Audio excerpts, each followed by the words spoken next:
la que huele feo, la que se ha conectado con el mundo, lo que ha desfigurado el carácter, el cuerpo, la cabeza de Cristo.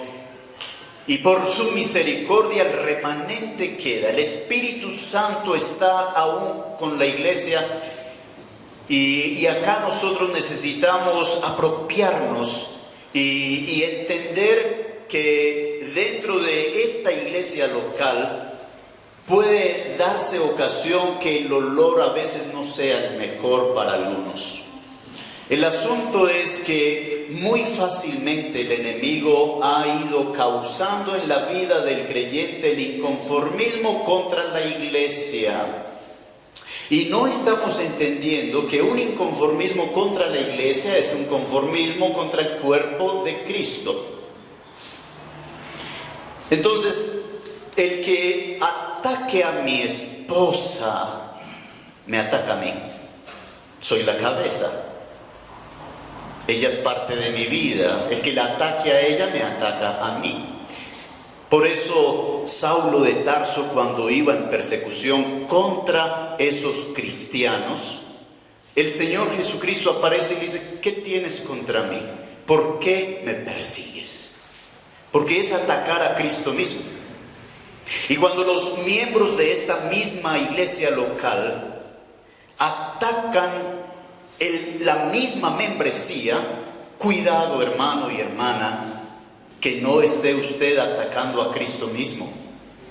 Ni siquiera un fariseo respetado, gran teólogo, Gamaliel, maestro de Saulo de Tarso y de los fariseos, se atrevió a lanzar acusaciones contra esos llamados los del camino, seguidores de Jesús de Nazaret. ¿Por qué? Porque dijo: mire, si esto es de Dios, no sea que nosotros estemos atacando a Dios.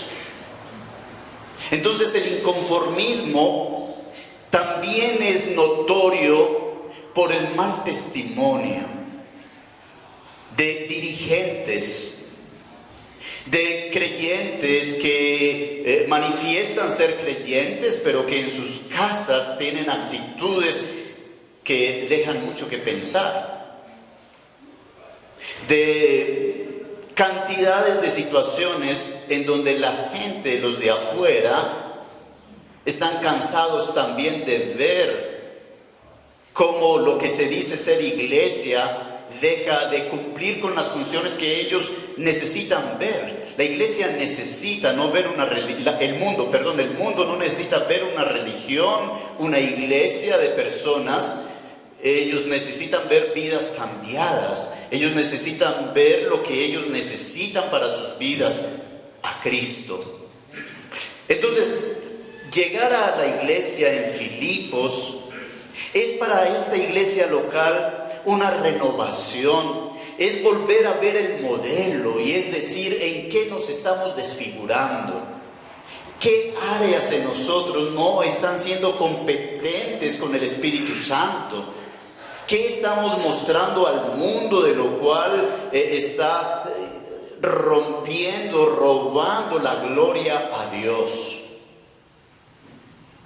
Así que esta iglesia es una iglesia para nosotros de un espejo en el cual necesitamos ser confrontados, pero también ser animados y decir: Señor, gloria a ti, que estamos viendo también muchas cosas hermosas que se asemejan a lo que Cristo está haciendo en esta iglesia local en el año 2019 de este mes de octubre con esta iglesia local.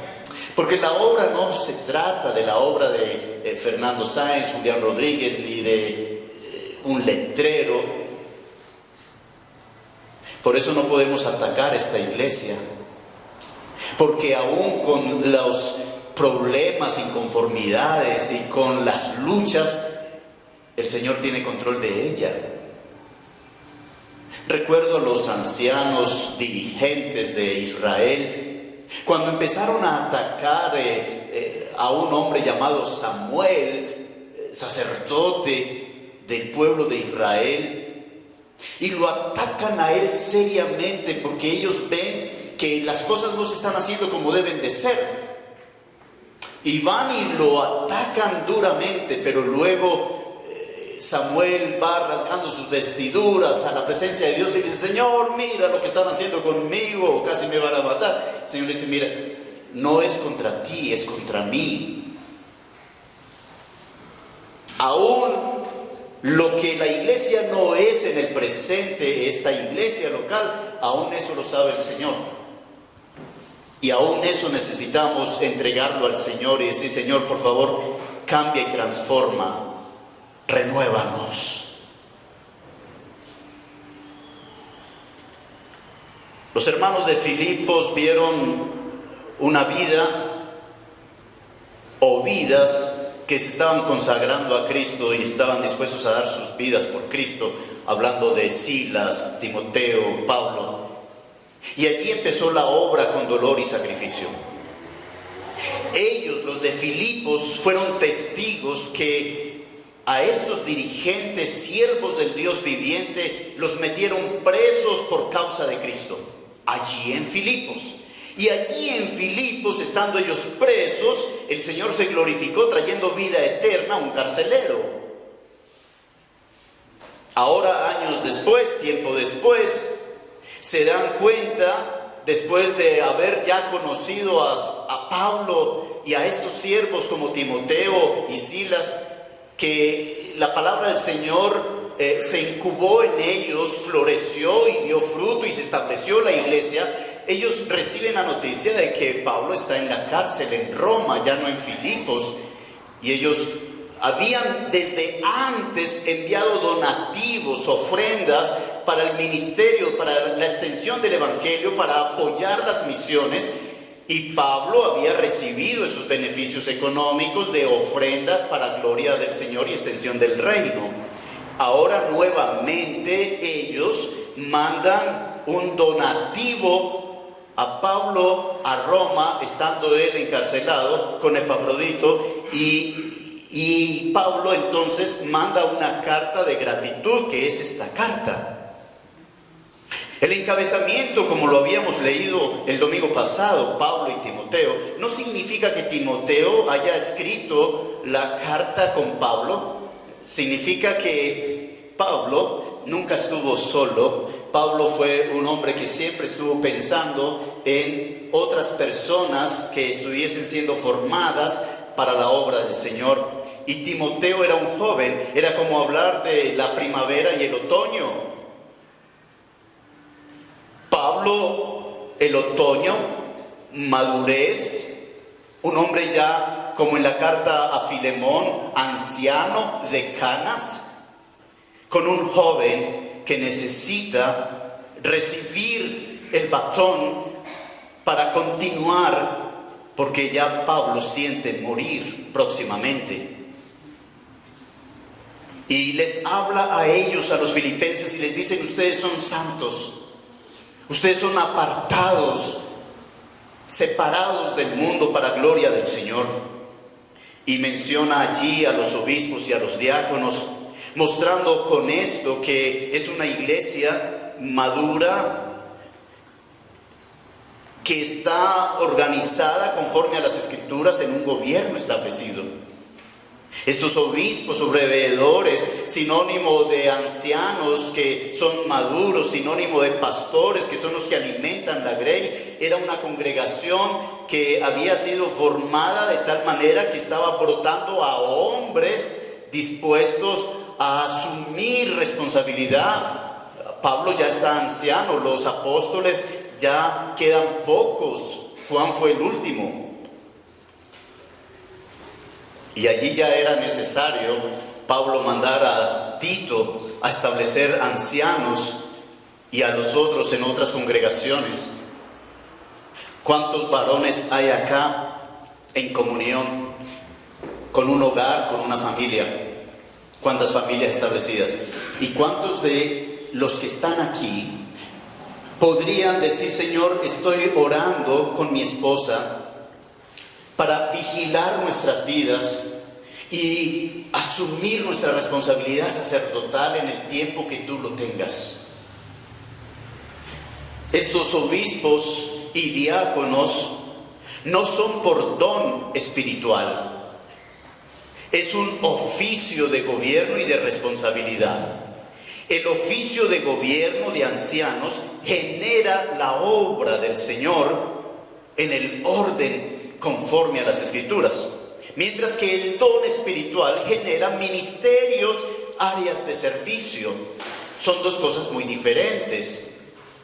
Para el oficio de ancianos, obispos, diáconos se requieren requisitos, o más bien que se asuman responsabilidades conforme a una lista que el Señor determinó para llevar la grey. ¿Cuántos de los varones que están acá con sus esposas y sus familias podrían decir: Señor, anhelamos obispado?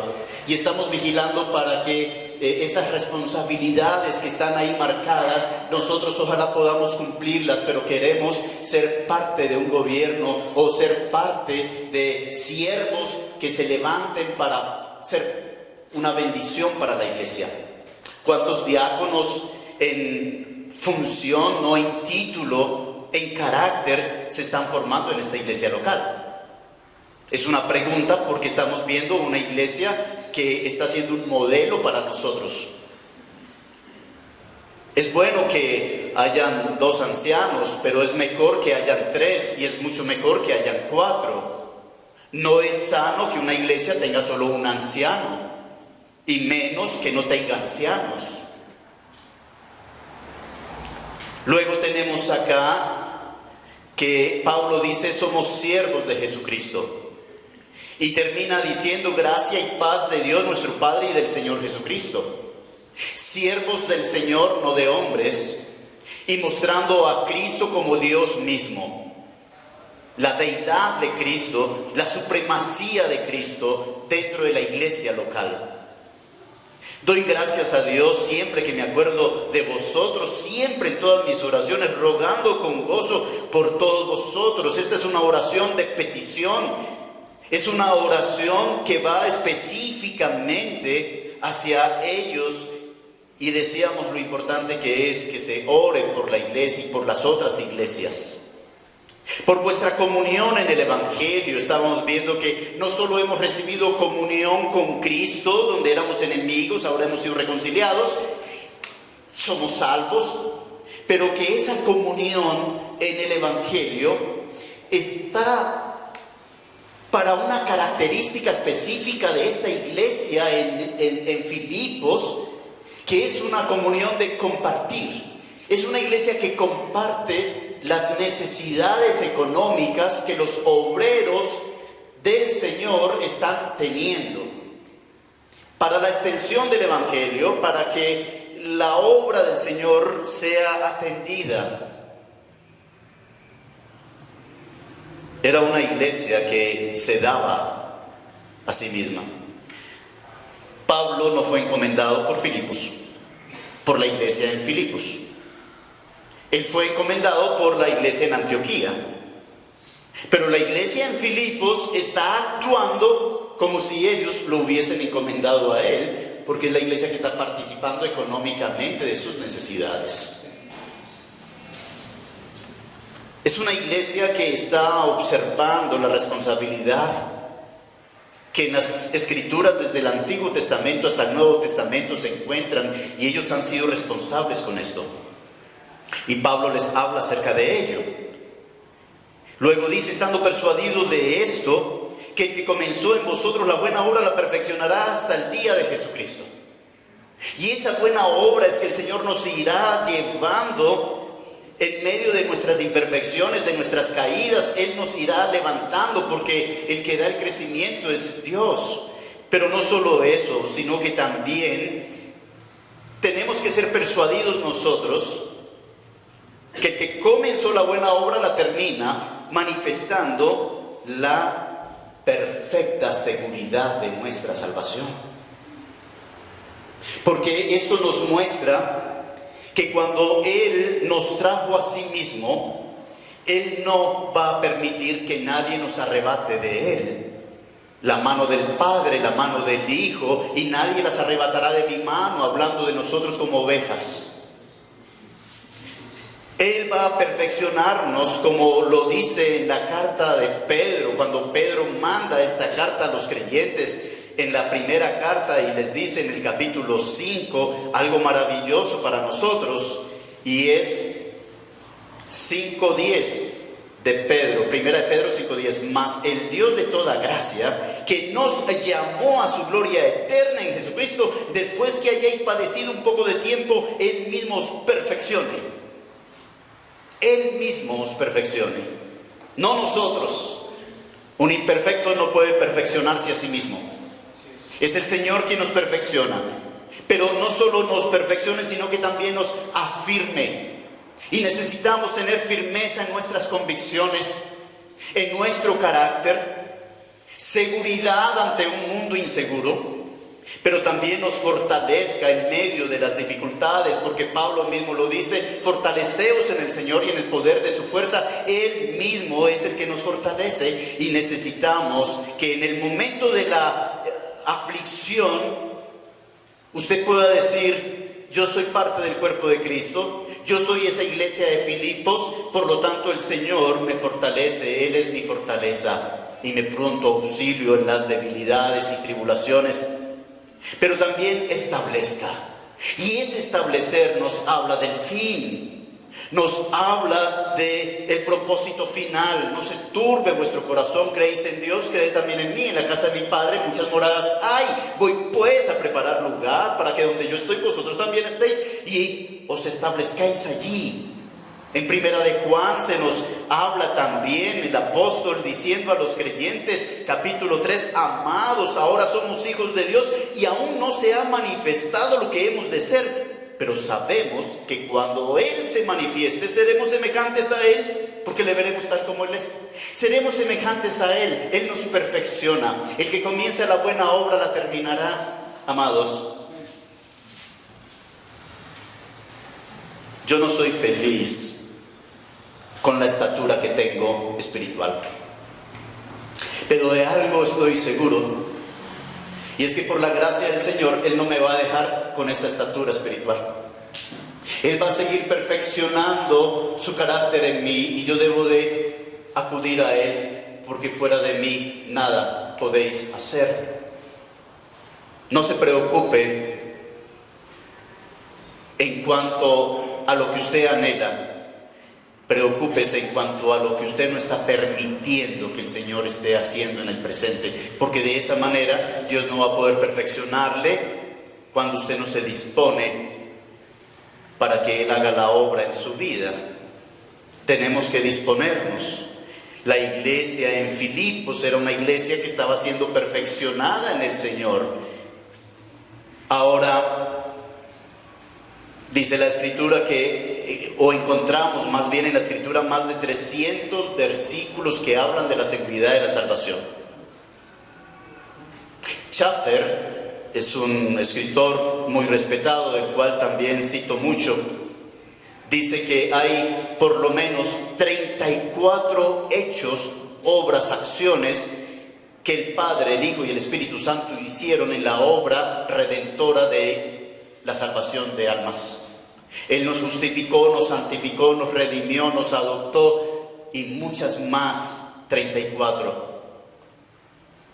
¿Cómo no estar seguros en Él? Para que una iglesia sea sana, una iglesia necesita entender su raíz y necesita entender sobre quién está su fundamento. Que por encima que usted se mueva, que por encima de las tribulaciones y angustias, usted debe entender en quién ha creído. Luego tenemos que Pablo dice: como me es justo, verso 7, como me es justo sentir esto de todos vosotros, por cuanto tengo en el corazón, en mis prisiones y en la defensa y confirmación del Evangelio, todos vosotros sois participantes conmigo de la gracia. Pablo está en prisión. Nerón es el que está al frente, esa belleza, esa ternura de Nerón. Pero ¿sabe una cosa? Pablo dice: mi defensa y mi confirmación del Evangelio son ustedes. Ustedes han sido participantes de esto.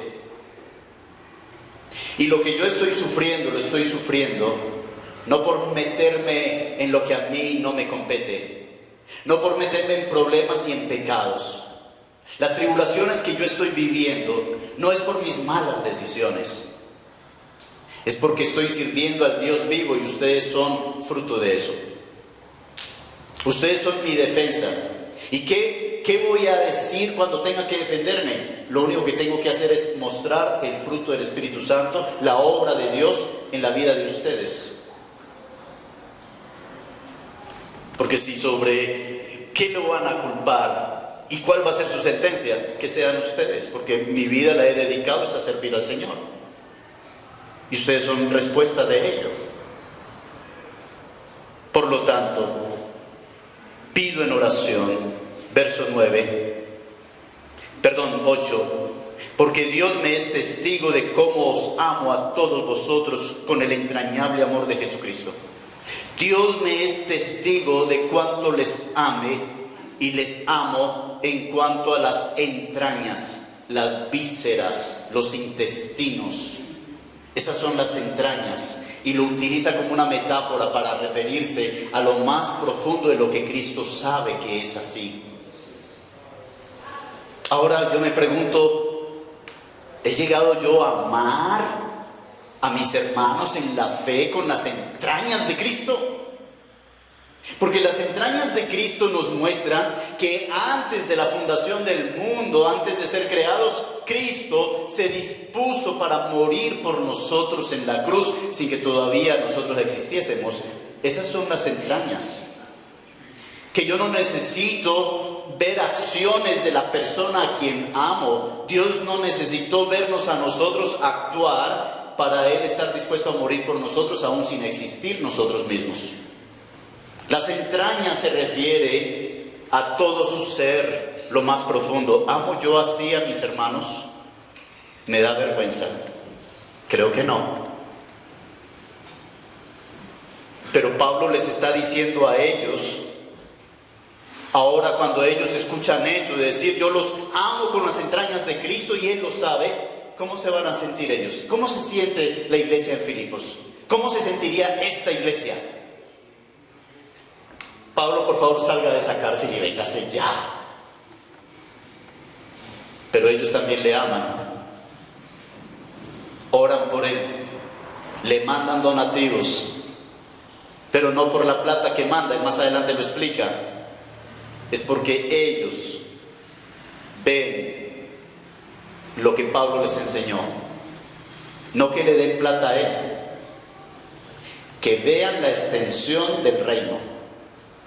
Ellos mandan ofrendas a Pablo no para mantenerlo en sus placeres.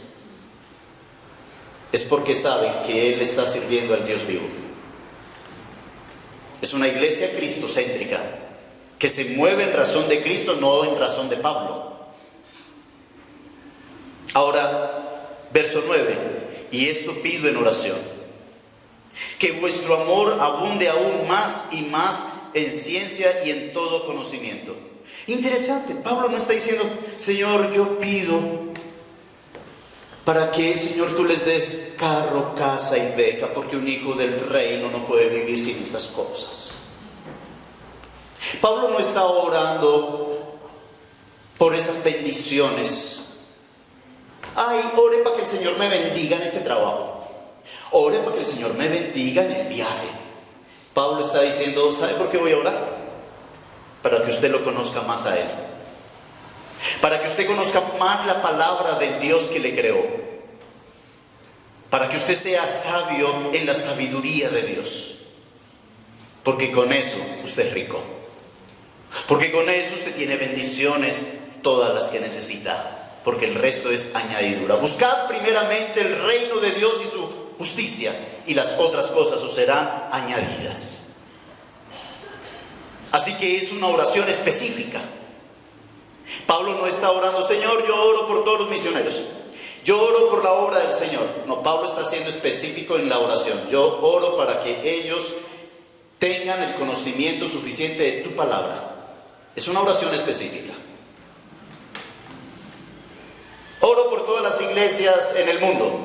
Señor, yo oro por la iglesia en Armenia, oro por la iglesia en Calarcá, oro por la iglesia en la India que está pasando persecución. Específicos. Ahora, verso 10. Esa oración también va para que aprobéis lo mejor, para que tengan discernimiento al tomar decisiones, a fin de que seáis sinceros.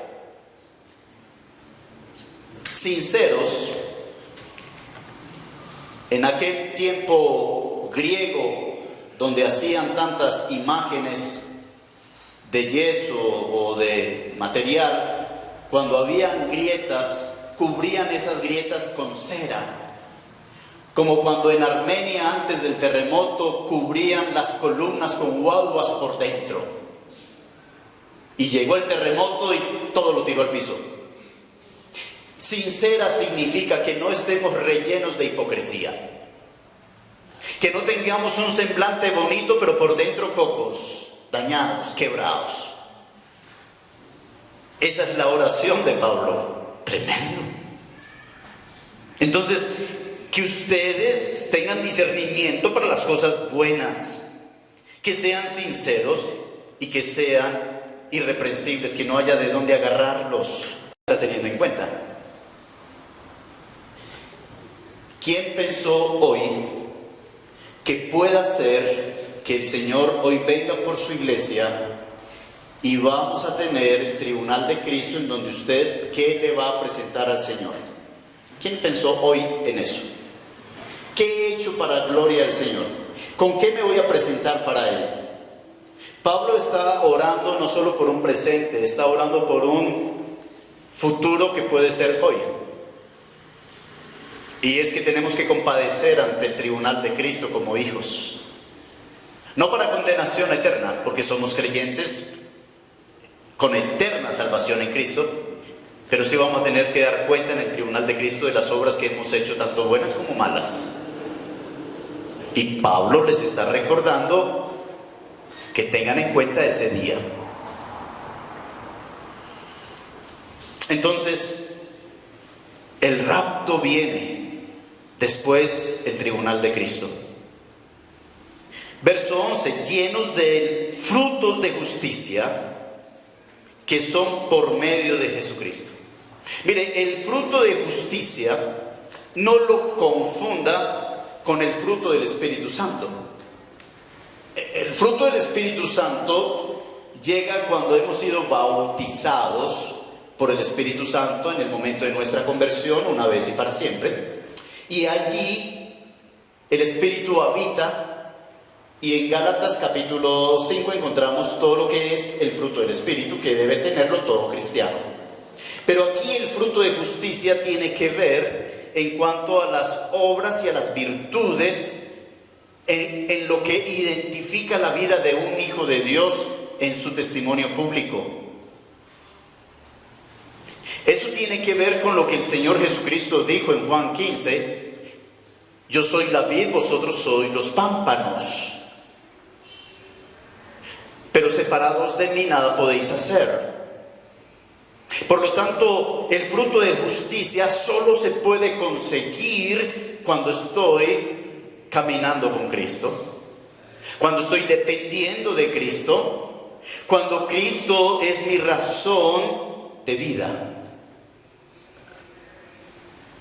Y ese es el punto principal de este capítulo 1. Cristo, la razón de vida.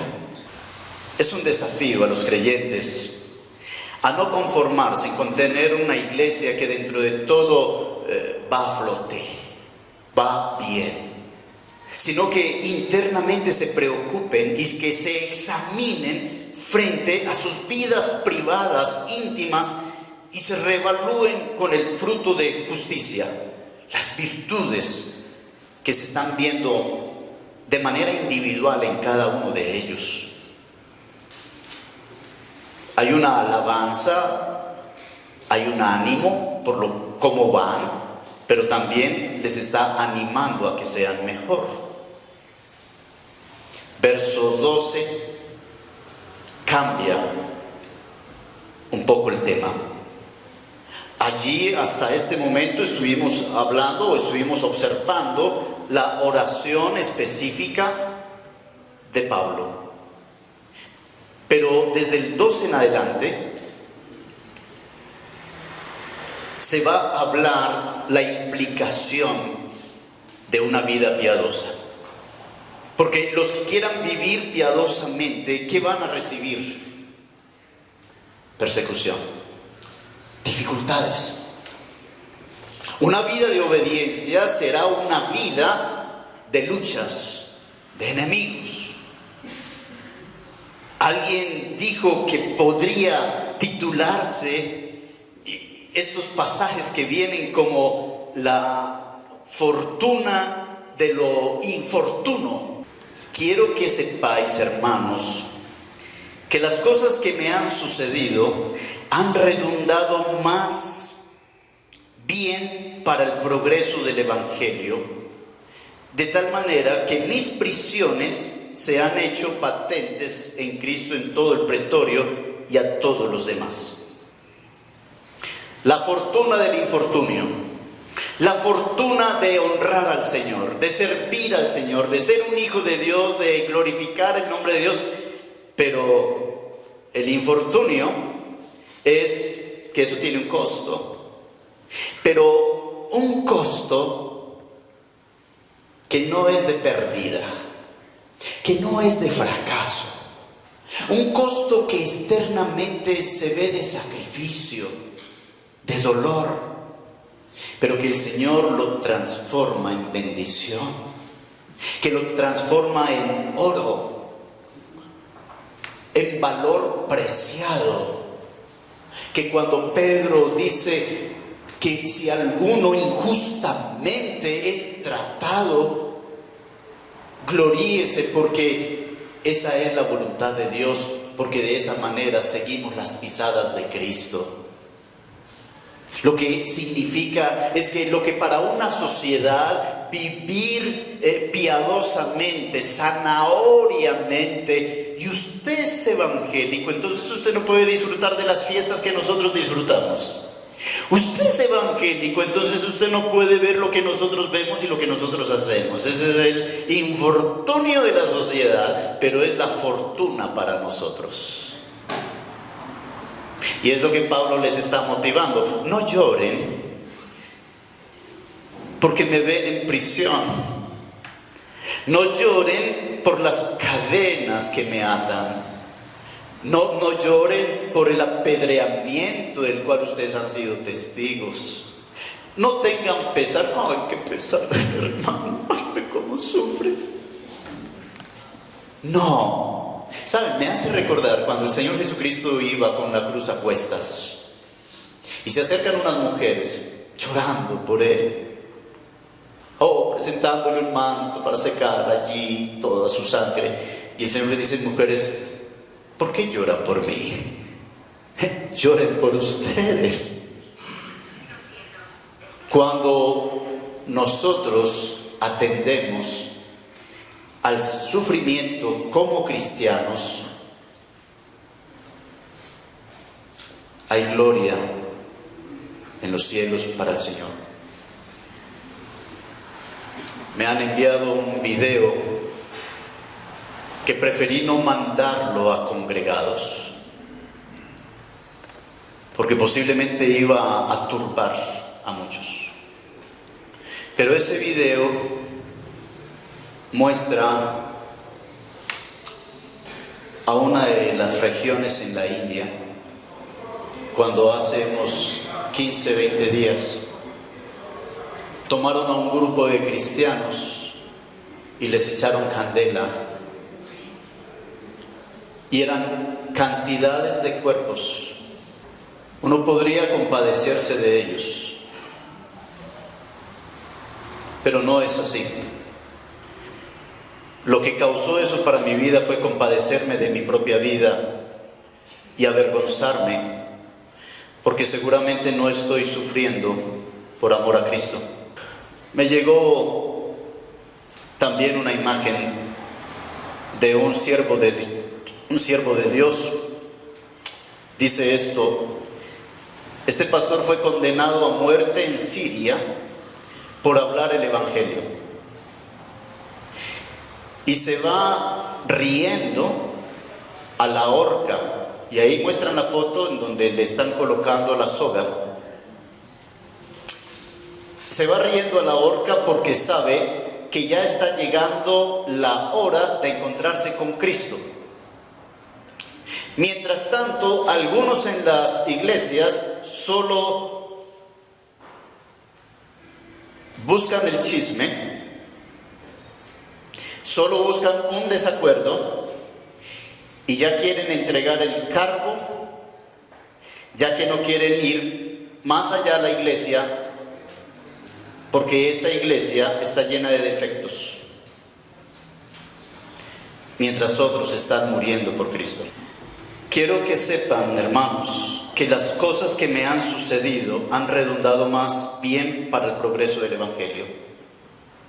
Porque por medio de las aflicciones de Cristo, muchas personas están conociéndole a Él, acá, en mis prisiones.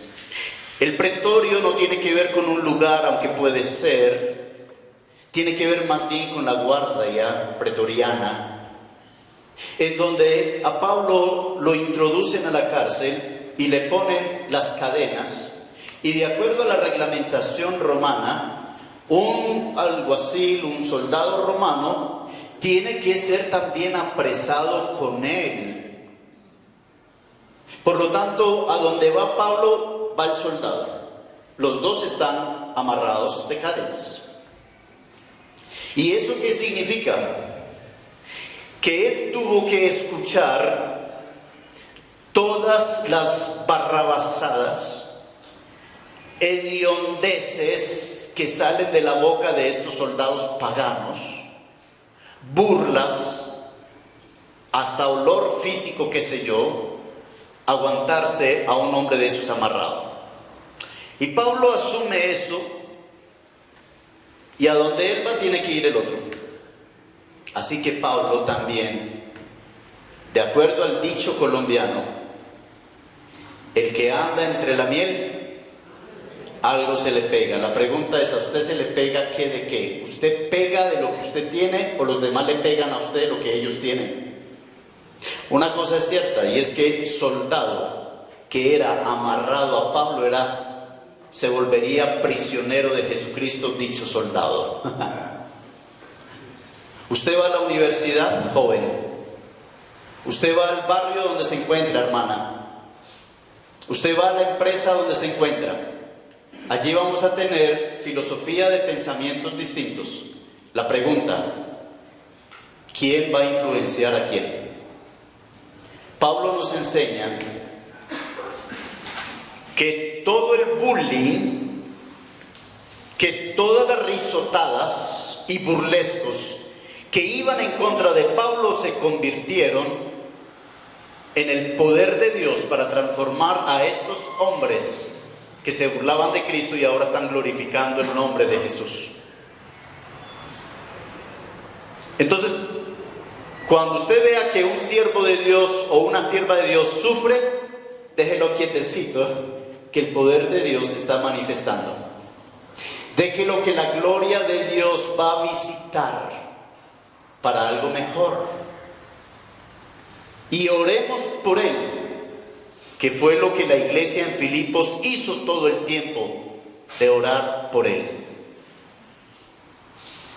Verso 14, y la mayoría de los hermanos cobraron ánimo en el Señor con mis prisiones y se atreven mucho más a hablar la palabra sin temor. Estos creyentes que murieron calcinados no tienen que causar en usted desánimo. Tiene más bien que causar en mí el hecho de decir, ¿y yo cómo voy a morir? ¿En la comodidad de la sociedad? ¿En las riquezas de las cuales he trabajado con mi profesión para una mejor vida? ¿Cómo voy a tener mi vida final tranquilo y reposado sin que nada me pase? y me falte. Bueno, la verdad es que es el deseo americano, pero no significa que tener una buena casa, que tener un buen trabajo, tenga que ser desechado para servir a Cristo. Significa que yo no debo de amar estas posesiones más que al Señor.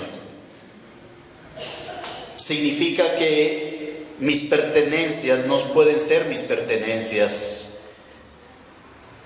sino que mi testimonio pueda animar a otros para hablar del Señor. Algunos en la verdad predican a Cristo por envidia y contienda, pero otros de buena voluntad. Los unos anuncian a Cristo por contención, no sinceramente, pensando en añadir aflicción a mis prisiones, pero otros por amor, sabiendo que estoy puesto para la defensa del Evangelio. Pablo experimentó que habían creyentes. Algunos expresan que no pueden ser los judaizantes los que estaban hablando esto, porque los judaizantes estaban teniendo otro evangelio. Pablo posiblemente se está refiriendo a creyentes que sí conocen el evangelio, pero que están llevando una vida competitiva. Creyentes dentro de la misma congregación que tienen capacidades, dones, virtudes, pero que cuando ven a otro que está sirviendo al Señor, siente que le están haciendo un serrucho en su puesto y empieza a sacar las espuelas y a decir: usted no sabe con quién se metió, y ahora voy a empezar a hablarle a otros y voy a empezar a tener adeptos para que a él lo vayan menguando, como hizo Absalón con David. Que no haya un espíritu competitivo. Cuando hablo de un espíritu competitivo no estoy hablando de un demonio, por favor. Me estoy refiriendo a un carácter, a una actitud, a una mala motivación. Aunque los demonios también están dentro de una congregación para ver cómo hacen para lanzar dardos de fuego y causar discordia entre hermanos, peleas entre hermanos. Esto no fue en vano lo que Pablo expresa, porque más adelante vamos a encontrar a dos hermanas discutiendo. Ellas son mujeres que por causa del Evangelio están al frente por gloria y honra del Señor, pero de un momento a otro se desvían la mirada y han terminado en conflicto. Lo que pasa es que yo tenía un orden ministerial y la otra vino y me lo desorganizó. Yo les había dicho a las hermanas tal cosa y vino esta otra y me desautorizó. Y severo problema. Entonces Pablo manda a otro hermano para conciliar. Ahora, no es el caso de ellas del que está hablando Pablo acá. A lo que me estoy refiriendo es que de la manera más sutil se levantan enfrentamientos entre hombres y mujeres de Dios. Pero Pablo dice: mire, por más enfrentamientos que se tengan, Pablo está contento por una cosa, y es que Dios pagará a cada uno conforme a su labor. Pero la palabra de Dios se sigue esparciendo, aún sea por contienda. Y para vergüenza nuestra, la iglesia se ha dividido tanto, pero Dios, aún en esas divisiones, Dios pide lo suyo y el evangelio se extiende. Pero cada uno tendrá que dar cuentas por esas divisiones, sin duda alguna. Pero la palabra de Dios es fiel. Por lo tanto, no se preocupe porque otros están predicando el evangelio aunque no son del grupo suyo. No se preocupe que otros estén haciendo lo que hacen. Nosotros no queremos que el púlpito en esta congregación sea utilizado para hablar de los hermanos en la fe de otras iglesias. No es a lo que nos llamó el Señor. Sea como sea, ellos responden, pero el evangelio se extiende. Nosotros tenemos que responder al Señor por la participación de esta iglesia local ante el Señor. Verso 18. ¿Qué pues? Que no obstante, de todas maneras, o por pretexto o por verdad, Cristo es anunciado, y en esto me gozo y me gozaré aún. No critique ni satanice a hermanos en la fe. Ojo, no estoy hablando de sectas. Perdóneme, pero con las sectas no soy blando, porque hay que advertir a la iglesia de las sectas. Y hay que detener todo viento de doctrina que va en contra de Cristo. Ay, que Jesucristo es el hermanito de Satanás. Contender ardientemente por el Evangelio y por la doctrina fundamental. Ahí no hay pretexto de nada. Acá nos estamos refiriendo es con creyentes que no son de nuestra línea, pero son hermanos en la fe. Gloria al Señor, que en nombre de Dios se esparce.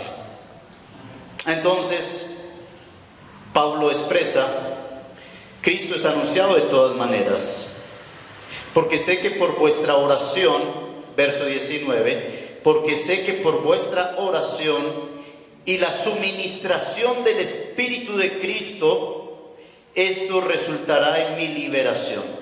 Hermanos filipenses, sé que esa oración permanente que ustedes tienen a favor mío por mis prisiones va a ser escuchada en los cielos, y el Señor va a responder esa oración. Cuando la iglesia el jueves se reúne aquí, no es para verse en las caras unos con otros. Amén por eso, porque nos saludamos, pero ese no es el objetivo final.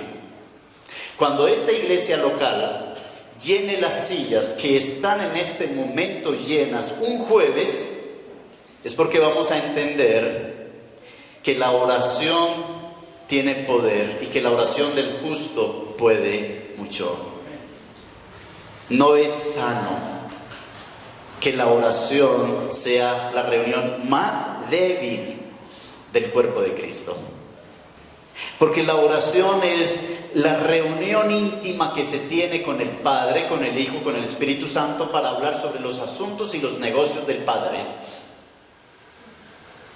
Si usted está involucrado en su trabajo, aunque no pueda estar en la obra como quisiera, pero si usted quiere servir al Señor, usted debe ser un hombre o una mujer que también ora.